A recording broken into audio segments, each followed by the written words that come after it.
Hey everybody, welcome to History University. My name is Tom and I will be your educator for this video. Today I have a new series for you called Badass History. For the focus of the series, I'm going to break down epic moments that are attributed to some kick-ass people. The first moment I want to highlight is from Diogenes the Cynic. Some of you might know him as the guy who lived in a wine barrel on the street of Athens. Or you might know him as the guy who was kidnapped by pirates and talked his way out of slavery. He claimed that he wished to be sold to a man who needed a master. Yes, he convinced the slavers that he should be the master instead of the slaves, and he was subsequently sold off as a tutor instead of a slave. How badass is that? But seriously, the badass moment in history for him that I want to talk about is Diogenes' encounter with Alexander the Great. The encounter is said to have taken place in 336 BC. At the time, Diogenes was an old man in his 70s, and he built a reputation for being a cynic. In fact, he is often seen as the first ever cynic and a pioneer into the school of thought known as Cynicism. Diogenes is well known for being philosophical, but also known for some obscene stuff. He urinated on people who insulted him, he defecated in public places, and he is credited with other indecent acts that are not appropriate for YouTube. While his career was known, Alexander's was not.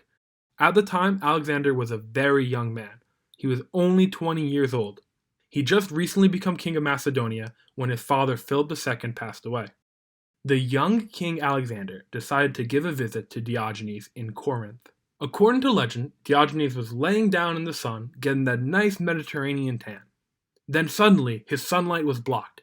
Diogenes looked up and said, "Yes? Stand out of my sunlight?"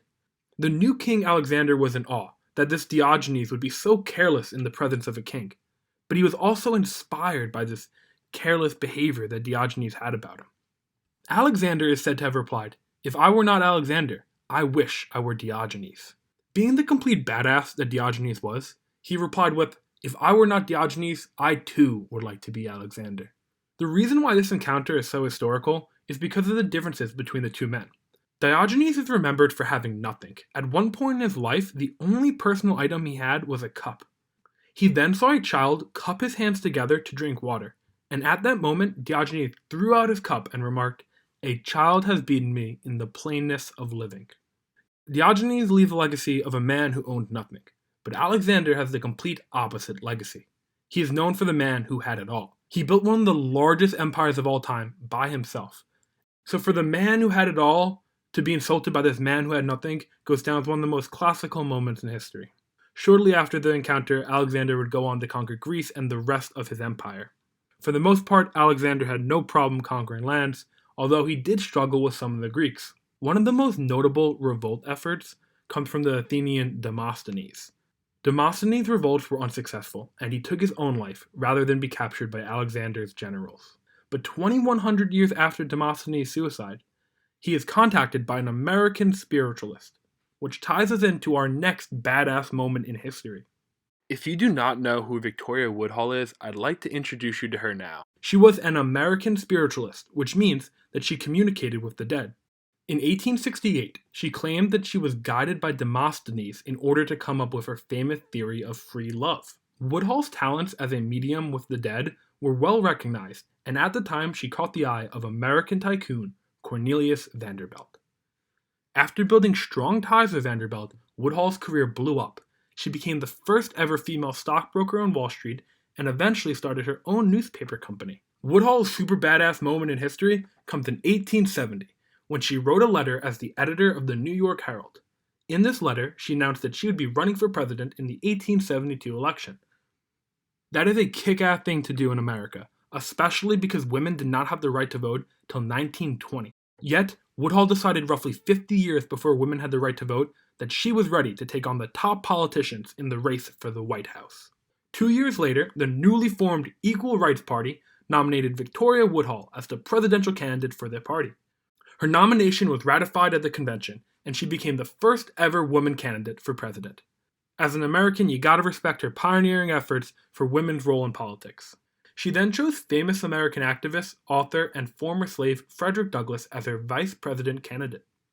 Woodhull's candidacy was quickly attacked and surrounded by controversy, mainly because the idea of a female president, women's right to vote, and an African American vice president were all seen as radical in their own time. And Woodhull's nomination had the combination of all three of them.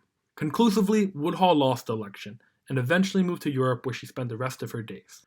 While she never reached the office of president, our next badass moment comes from the son of a former US president, Theodore Roosevelt Jr.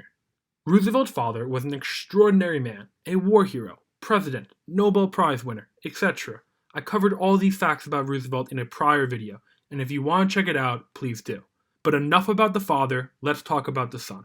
Teddy Roosevelt Jr.'s badass moment comes on D-Day. D-Day is a major turning point in World War II, and is a significant reason as to why the Allied powers were able to defeat the Axis powers in Europe, and eventually win the war. Shortly before D-Day, Roosevelt was reassigned to England in preparation for the invasion of France. He understood that his rank and age would inspire confidence in the young troops. Roosevelt requested that he be deployed on the first landing. His higher command did not want a 56-year-old on the front lines, but Roosevelt was relentless in his pursuit to be a part of the first wave, and eventually was granted the permission to fight on D-Day. The 56-year-old Roosevelt was the oldest man deployed in the landings. Armed with only a pistol and his walking cane, he carried out reconnaissance and began directing his forces under heavy fire. The men that he commanded recalled that Roosevelt remained calm and inspirational to the young troops. His sense of humor helped the men push forward in tumultuous times. Shortly after D-Day, Teddy Roosevelt Jr. passed away and was rewarded with 4 silver stars, a Purple Heart, and the Medal of Honor. Roosevelt Jr. was a badass man, and his contributions to America will not be forgotten. Gotta say myself, that Roosevelt family comes from a strong stock. Alright guys, that wraps up for the first episode of Badass History. I hope you guys liked the tales that I shared with you. If there are any badass moments that you want me to cover, please let me know in the comment section down below. Like and subscribe if you can, and most importantly, have a good day.